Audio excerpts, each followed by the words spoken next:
하나님 말씀 보시겠습니다. 누가복음 5장 1절에서 11절까지 말씀 보겠습니다. 누가복음 5장 1절에서 11절까지 말씀 한 절씩 기록하도록 하겠습니다. 무리가 몰려와서 하나님의 말씀을 들을새 예수는 게네사렛 호숫가에 서서 호숫가에 펴진 것을 보시니 어머니는 배에서 나와서 물을 주셨습니다. 예수께서 한 배에 오르시니 그 배는 시몬의 배라. 육지에서 조금 떼기를 청하시고 앉으사 배에서 무리를 가르치시더니 말씀을 하시고 시몬에게 이르시되 이분대로 가서 물들로 고기를 잡으라. 시몬이 대답하여 이르시되 선생님, 우리들이 밤이 새도록 수고하였으되 잡은 것이 없지만은 말씀에 의지하여 내가 그물을 내리리이다 하고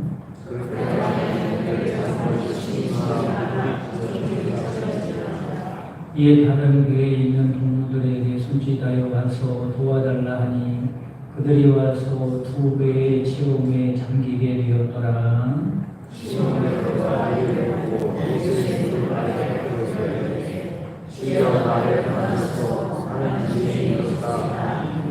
이는 자기 위 자기와 함께 있는 모든 사람이 고기 잡힌 것으로 말미암아 놀라고 요한도 놀랐습니다. 예수께서 시몬에게 이르시되 무서워하지 말라. 이제 이르는 내가 사람을 취하리라 하시니 같이 보겠습니다. 그들이 이제 그를 육지에 들고 모든 것을 들고 예수를 만난다. 아멘. 할렐루야. 아멘. 우리 인생은 누구를 만났느냐에 따라서 달라지죠. 어떤 부모를 만났느냐에 따라서 그 자녀들의 인생은 달라집니다. 또 어떤 친구를 만나느냐, 또 어떤 선생님을 만나느냐, 또 어떤 배우자를 만나느냐에 따라서 그 인생은 크게 달라지게 됩니다. 그런 특별히 믿음의 사람들도 어떤 믿음의 사람을 만나느냐라고 하는 것이 중요하죠. 그 만남에 복이 있기를 간절히 바랍니다. 아멘. 여러분이 가까이 하는 사람을 한번 생각해 보시기 바랍니다. 여러분이 만나는 그 사람이 나에게 신앙에 영향을 줄 것입니다. 좋은 영향을 주는 사람을 자꾸 만나야 신앙이 자라고 그 인생이 복된 인생이 되는 것이죠. 만약에 내가 만나는 사람이 나에게 신앙에 나쁜 영향을 준다면 그 사람 때문에 교회가 멀어지고 그 사람 때문에 은혜가 떨어지고 그렇다면 그 만남을 통해서 우리는 하나님으로부터 멀어지는 사람이 될 수밖에 없는 것입니다. 여러분들도 마찬가지죠. 여러분들이 만나는 사람들마다 신앙에 좋은 영향을 주는 사람들 되시기를 간절히 바랍니다. 아멘. 특별히 직분자들은 그런 책임이 더 큰 것입니다. 여러분, 이 교회에서 집사님이 저런다라고 하는 것보다도 권사님도 저런다라 그런 이야기가 들리면요 영향을 더 크게 받는 거죠. 내가 직분자로서 누구를 만나든지 신앙에 좋은 영향을 끼치는 만남을 하시기를 주님의 이름으로 축복합니다. 아멘. 근데 그보다 더 중요한 만남이 있다는 것을 오늘 말씀을 드리려고 해요. 그게 어떤 만남입니까?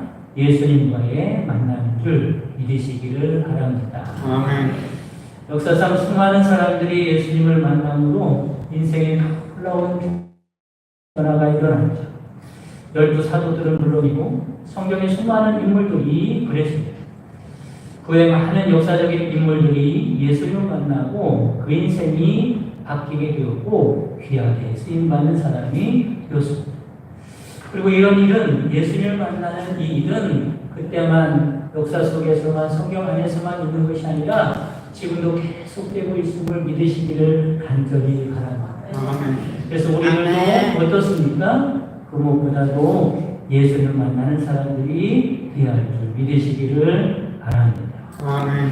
여러분 인생을 살면서 좋은 사람을 만나는 것도 대단히 중요합니다. 그러나 아무리 좋은 사람을 많이 만났어도 예수님을 만나지 못하면 소용이 없습니다. 반대로 예수님을 제대로 만나면 지금까지 어떤 만남을 가졌든지, 지금까지 만남을 통해서 어떤 상처를 받았든지, 어떤 나쁜 영향을 받았든지, 어떤 불이익을 당했든지 그거 상관없이 예수님을 만나면 그 모든 것들이 보상되고요. 그 모든 것들이 상쇄되고요. 그 모든 것들이 변하여 복이 되는 줄 믿으시기를 간절히 바랍니다.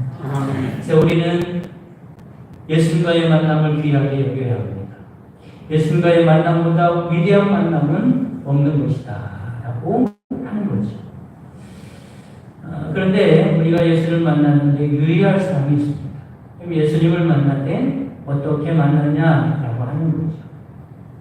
우리는 오늘 하루 살아가는 동안에도 많은 사람들을 만날 것이고 또 많은 스치고 지나갔을 것입니다. 그런데 그런 만남은 대부분 그냥 스치는 만남이죠. 형식적인 만남이고 잠깐 만나고 마는 것이고 표면적인 만남입니다. 쉽게 말하면 권성으로 만나는 거죠. 이런 만남은 진정한 만남이 아닙니다. 이런 만남을 통해서는 변화되지 않습니다. 우리가 영향을 주는 만남을 하려면 인격적으로 깊은 만남의 그런 만남이 돼야 일어날 수 있는 거죠. 여러분 예수님과의 만남도 마찬가지입니다. 예수님과 만나는 데 있어서 형식적이고 표면적이고 그냥 수박겉핥기식으로 그냥 형식적으로 만난다면 그런 만남은 우리에게 아무런 영향을 주지 못할 것입니다. 많은 사람들이 예수님을 습관적으로 만납니다.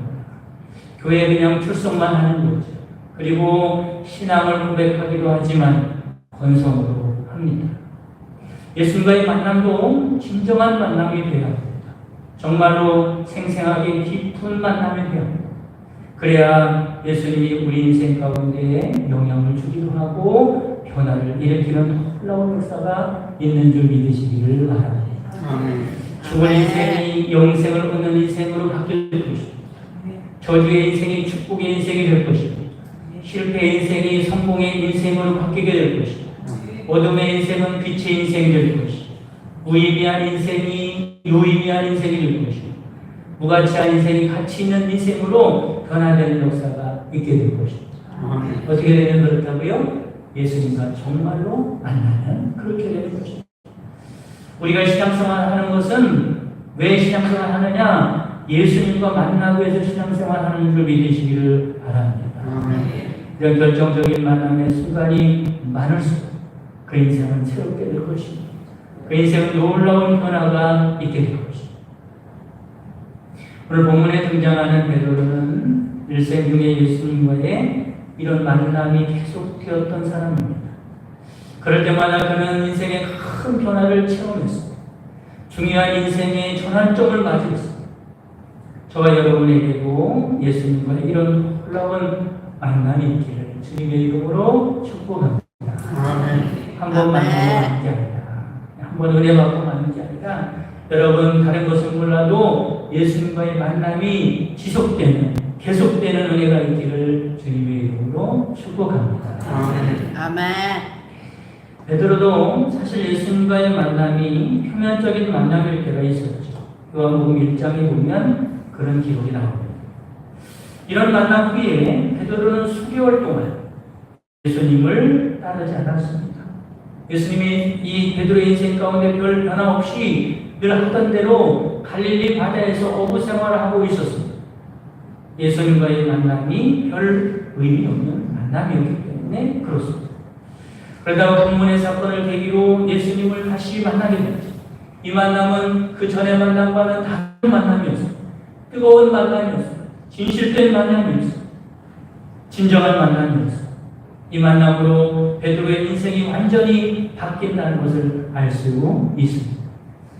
그러면 베드로가 어떻게 예수님을 진실되고 의미 있고 생생하게 만날 수 있었을까? 예수님을 만난 자리가 과연 어떤 자리였을까? 여러분 이것이 중요한 말씀입니다. 왜냐하면 그 자리에 예수님이 계신 것이고 그 자리에서 예수님을 만날 수 있기 때문에 그렇습니다. 베드로 같으면 그 자리가 외적으로 볼 때는 갈릴리 바다였지만 그러나 그것은 영적으로는 다음과 같은 자리였습니다. 여러분들도 이런 자리에서 예수님을 만나고 살아가시기를 주님의 이름으로 축복합니다. 아멘. 첫째로는 고난의 자리가 예수님을 만난 자리다라고 하는 겁니다. 어떤 자리에서 예수님을 만났다고요? 고난의 자리에서 예수님을 만났습니다. 베드로는 밤이 새도록 고기를 잡았습니다. 그러나 실패했죠. 얼마나 낙심하고 허탈했을까. 그 자리는 업으로서 가장 힘들고 어려운 자리였을 겁니다. 그런데 바로 그 자리가 예수님을 뜨겁게 만난 자리가 된 것입니다. 여러분, 고난의 자리는 우리에게 힘들고 어려운 자리이기도 하지만 영적으로 보면 큰 유익을 주는 자리이기도 한 것입니다. 왜냐하면 고난은 우리를 겸손하게 만들기 때문에 그렇습니다.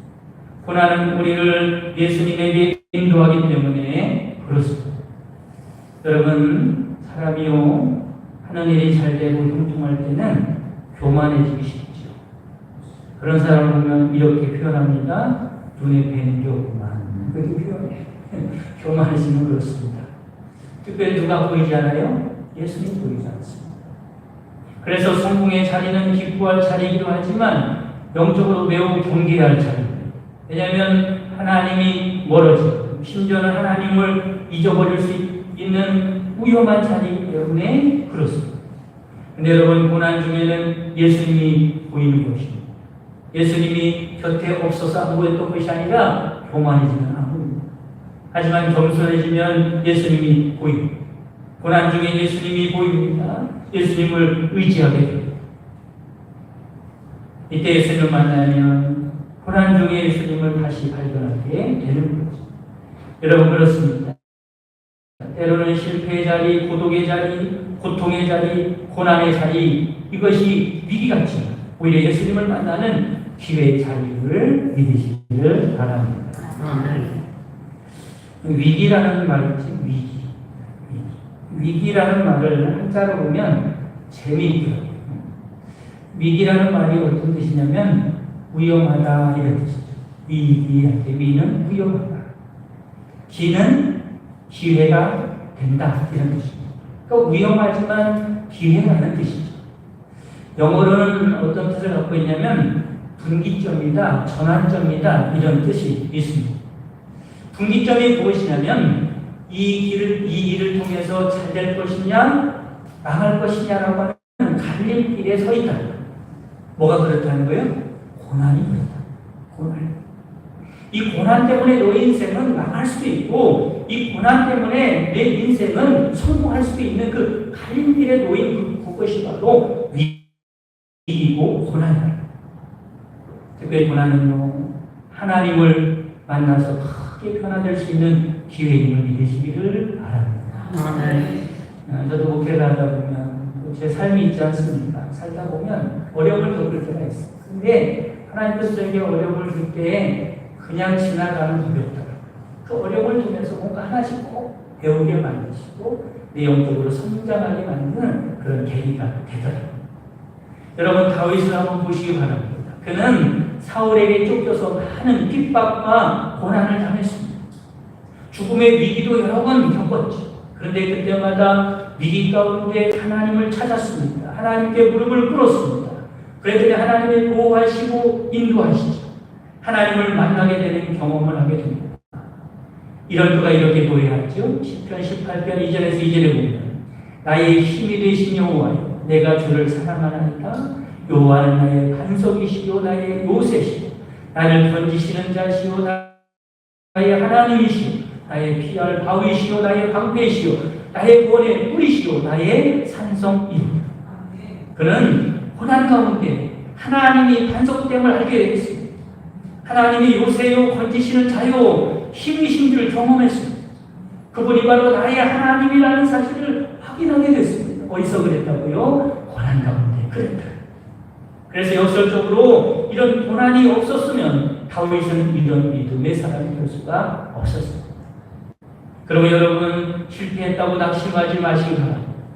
고난 중에 좌절하지 마시기 바랍니다. 그때가 바로 우리 예수님과 만날 때입니다. 위기가 변하여 축복의 승리의 기회가 될 것입니다. 빈대가 만선이 되는 기적의 역사가 일어나게 될 것입니다. 두 번째는 말씀의 자리가 예수님을 만나는 자리입니다. 어떤 자리가 예수님을 만나는 자리라고요? 말씀의 자리가 예수님을 만나는 자리.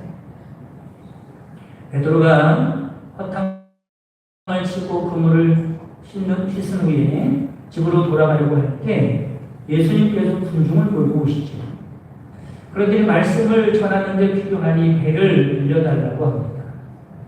사람들이 너무 많으니까 배를 타시고 조금 떨어져서 말씀을 전하려고 하시는 거예요. 그런데 아마도 다른 한편으로는 예수님 생각이 그랬을 거라는 생각을 제가 합니다. 베드로를 좀 잡아두고 싶었을 거예요. 베드로는 이전에 예수님을 만난 적이 있었던 그 만남 때문에 예수님의 부탁을 거절하지 못하고 배를 밀어드립니다. 상황이 이렇게 되자 베드로는 꼼짝없이 주님의 말씀을 듣게 되죠. 그런데 말씀을 듣다 보니 은혜를 받았고 베드로는 새로운 예수를 만나게 된 줄 믿으시기를 바랍니다. 아멘. 베드로가 은혜를 받았는데 어떻게 할 수 있어요? 예수님께서 깊은 데로 가서 그물을 내리라 이렇게 말도 안 되는 명령을 하셨습니다. 베드로가 순종하죠. 여러분 은혜 받으면 은혜 받은 사람들의 증거가 뭐냐면 순종을 잘하는 사람이 됩니다. 여러분 그렇습니다. 이처럼 말씀의 자리가 예수님을 만날 수 있는 자리임을 믿으시기를 바랍니다. 아멘. 여러분 말씀의 자리를 사모하시기 바랍니다. 아멘. 하나님의 말씀을 사모하시기 바랍니다. 아멘. 로마서 10장 11절에 그러므로 믿음은 들음에서 나며 들음은 그리스도의 말씀으로 말미암았느니라 말씀하죠. 말씀을 들으면 예수님을 만나게 되고 믿음이 생깁니다. 히브리서 4장 12절에는 하나님의 말씀은 죽은 말씀이 아닙니다. 하나님의 말씀은 살았고 운동력이 있어서 좌우에 날선 어떤 것보다 예리하고 혼과 영과 및 관절과 골수를 찔러 쪼개기까지 하니 또 마음과 생각과 뜻을 감찰하시나니 말씀입니다. 여러분 아멘. 말씀의 자리가 주님을 만날 수 있는 자리임을 믿으시기를 바랍니다. 아멘. 타고난 착한 성품을 가진 어떤 사람이 있었습니다. 착한 것은 좋은데요. 착한 사람들의 단점이 뭐냐면 그 마음에 있는 것을 막 풀어내기를 못하니까 마음에 쌓이는 게 문제죠. 그래서 이 사람이요 너무 착하기 때문에 남에게 이용만 당하고 사는 거예요. 그러다가 20대 젊은 나이에 조울증에 걸리게 됩니다. 근데 남에게 당하면서도 참기만 했던 그 억울함과 분노가 마음에 병을 일으켜서 제어할 수 없는 상태가 되고 말이죠. 정신병원에 입원하기도 합니다. 상태가 좋아지면 퇴원하지만 또 다시 그게 악화돼서 또 입원하고 반복하죠. 그러다가 자기 마음을 추스릴 수가 없어서 술에 손을 댔는데 알코올 중독까지 겪게 됩니다. 그러다 어느 날 오랜만에 만난 친구가 힘들어하는 친구에게 복음을 전하게 되죠. 전에는 교회나 성경에 별 관심이 없었습니다. 하지만 마음이 너무 약해지니까 나도 자신을 어떻게 할 수 없으니까 지푸라기로 삼는 심정으로 이제 신앙을 갖기로 마음먹습니다. 전에는 그저 도덕책이라고 생각했던 성경을 친구의 권위로 읽기 시작했는데 놀랍게도 주님의 은혜로 복음서가 믿어지는 기적이 일어납니다. 날마다 틈나는 대로 성경을 읽었습니다.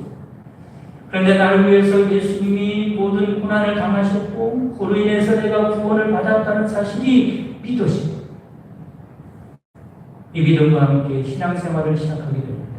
그랬더니 오랜 동안 그를 괴롭혔던 조울증이 치료되고요. 마음에 쌓였던 분노도 눈 녹듯이 녹아버리게 됩니다. 그리고 지금은 기적같이 10년째 병이 재발하지 않고 새로운 삶을 살고 인도하고 예수님을 믿은 그리고 치유를 경험한 어떤 평범한 성도님의 감정을 제가 읽은 적이 있습니다. 여러분, 이처럼 하나님의 말씀은 살아있고 우리를 변화시키는 능력이 있음을 믿으시기를 바랍니다.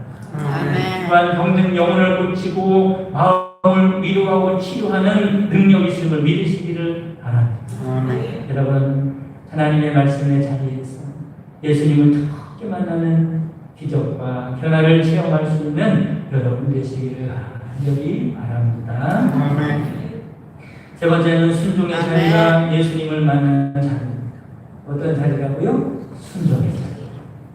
예수님이 말씀을 마친 후에 베드로에게 명령하시죠. 4절에 보면 깊은 데로 가서 그물을 내려 고기를 잡으라 이렇게 명령하십니다. 그런데 놀랍게도 베드로가 이 말도 안 되는 말을 듣고 순종을 하더라.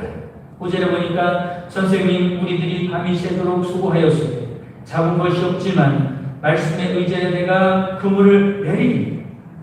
근데 6절에 보면 순종하자 어떤 일이 일어납니까? 그렇게 하니 고기를 잡은 것이 힘이 많아 그물이 찢어지는지라. 여러분, 순종이라는 것은 말씀의 임상실험과 같은 것입니다. 말씀을 듣고 은혜 받는 것도 중요하지만 그보다 더 중요한 것은 순종하는 것임을 깨달으시기를 바랍니다. 순종할 때 하나님의 말씀이 드러납니다. 하나님의 말씀이 맞다는 것을 경험하게 됩니다. 하나님의 능력이 나타납니다. 그러나 말씀을 자주 들으면서도 삶의 현장에서 순종하지 않는다면 그 신앙생활은 형식적인 신앙생활이 될 수밖에 없을 것입니다. 그런데 기독교인들의 문제는 무엇인지 아십니까? 좋은 말씀을 듣고 싶어 합니다. 은혜를 받고 싶어 합니다. 그런데 그뿐입니다. 그게 다라고 생각하지요? 말씀대로 순종하는 일은 내일이 아니라고 생각합니다. 여러분, 하나님의 말씀을 들었으면 그 말씀대로 순종하고 살아갈 수 있는 여러분 되시기를 간절히 바랍니다. 남들보다 유달리 물고기를 잘 잡는 어부가 있었대요. 다른 어부들은 빈손으로 들어올지라도 이 어부만큼은 배에 물고기를 가득 채워서 만선으로 돌아오곤 했다고 합니다. 사람들이 이 어부를 가리켜서 낚시의 달인이라고 불렀다. 낚시를 얼마나 잘하는지 모릅니다. 어부의 명성이 점점 높아지면서 여기저기에서 그 낚시의 달인에게 배우려고 하는 사람들이 몰려들기 시작했습니다. 어부는 고기를 낚을 시간도 없이 찾아오는 사람들을 가르치기 시작했어요. 내가 어떻게 낚시를 잘해서 낚시의 달인이 됐는지에 대해서 가르치는 겁니다. 그러자 한 사람이 이렇게 말합니다. 아예 가르침을 독립해서 학문으로 만들면 어떻겠냐고 제안합니다. 듣고 보니 그럴듯하거든요.